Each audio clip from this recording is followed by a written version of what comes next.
আমরা চলে যাবো টাইগার মুরগি আনতে। তো সবাই সাথে থাকবেন।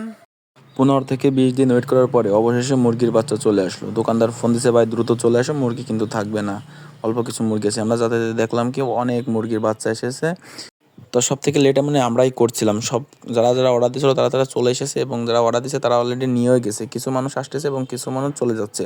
তো আমরা অর্ডার দিয়েছিলাম আমার টাইগার মুরগি বাচ্চা এসেছে আমাদের জন্য 50টা, কিন্তু আমরা টাইগার মুরগি নিচ্ছি না যে কোনো একটা কারণে। ছোটো ভাইকে বললাম, ভাই আমরা টাইগার মুরগি নেবো না, আমাদের পোলট্রি মুরগি দাও। কিন্তু ছোটো ভাই অনেক আন্তরিকতা মানুষ, সে আমাদের বলতেছে, ভাই সমস্যা নাই, আপনারা পোলট্রি মুরগি নিন।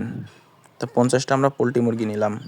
তো ছোটো ভাই বললো, ভাই আপনি 50টা মুরগি পালন করেন, দেখেন আপনার কি দেখে অবস্থা হয়, আপনি যেহেতু ব্যবসা করবেন আগে 50টা মুরগি পোলট্রি দিয়ে শুরু করেন। মুরগির বাচ্চাগুলো অনেক ক্লান্ত, যেহেতু সে পোলট্রি মুরগি আরও খুলনা থেকে এসেছে, আর একটা জার্নির বিষয়, এজন্য দোকানদার বলছে, ভাই এই মেডিসিন করে নিয়ে যাও, পানিতে গুলাই দিও এবং তাদের খাওয়াই দিও যাতে মুরগিগুলো সুস্থ থাকে।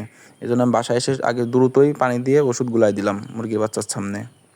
ছোটো বাচ্চাদের জন্য আপনি রিয়ার ওয়ান খাওয়াতে পারেন, ফিশ মিল। এবং আরেকটা বিষয় হচ্ছে, আপনি যখন পোলট্রি মুরগির বাচ্চা আনবেন তার প্রায় আধা ঘন্টা 1 ঘন্টা পরেই আপনি খাবারগুলো দেবেন, এবং তার আগে পানি দিয়ে রাখবেন, বুঝছেন? যেহেতু সে ক্লান্ত হয়েছে এবং মেডিসিনগুলো তাদের খাওয়াতে হবে, এজন্য আমি প্রথমেই আগে পানি দিছি, তারপর আধা ঘন্টা পরে আমি ফিশ মিল দিছি।